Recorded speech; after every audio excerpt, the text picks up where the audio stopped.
Good afternoon, everyone. I hope you're doing well. There's further data out today on Trump and his spending and debt accumulation binge. I don't know why anyone believed that he was going to cut spending. He's actually spent more money than Biden. So not only were there no net spending cuts, but he's actually increased total spending and he's accumulating debt at the same pace as Biden and actually faster in the last 3 months. So more spending, more debt. Let's have a look at the Senate.gov website. We can see that the change in debt over the last calendar year has been 2.26 trillion US dollars. But if we have a look at the beginning of the fiscal year, which is the first 3 months, we've got data for October, November, and December to end 2025, we can see the debt has grown by 795 billion US dollars. If we were to convert that to Australian dollars, we would see that the US government in the last 3 months has borrowed 1,186 billion Australian dollars, which means about every 6 to 8 weeks, the US government borrows as much money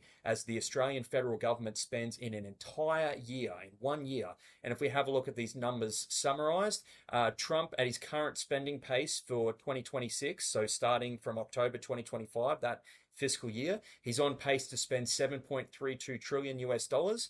We know the numbers for 2025. He spent 7.01 trillion and Biden spent 6.75 trillion in his last year. So Trump increased the spending. He's on track to borrow 3.18 trillion dollars this year, which is more than Biden. Did about the same as Biden in his first year. Remember, he said he was going to cut 2 trillion. None of that happened.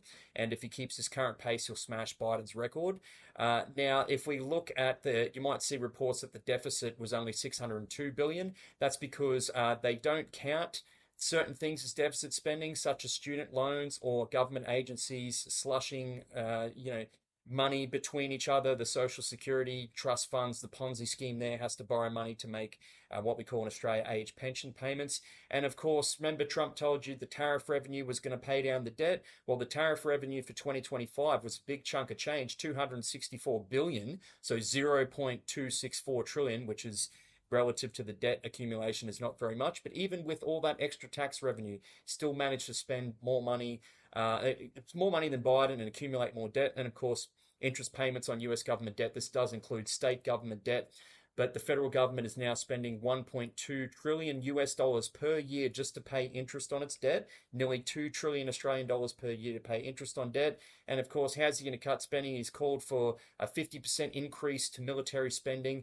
That'd be about another $500 billion to spend. So the debt, the spending is going exponential. You're going to see the debt grow even faster. There's no one who'll cut the debt. And, I don't know why people believe Trump. But anyway, there's some more data for you. Cheers.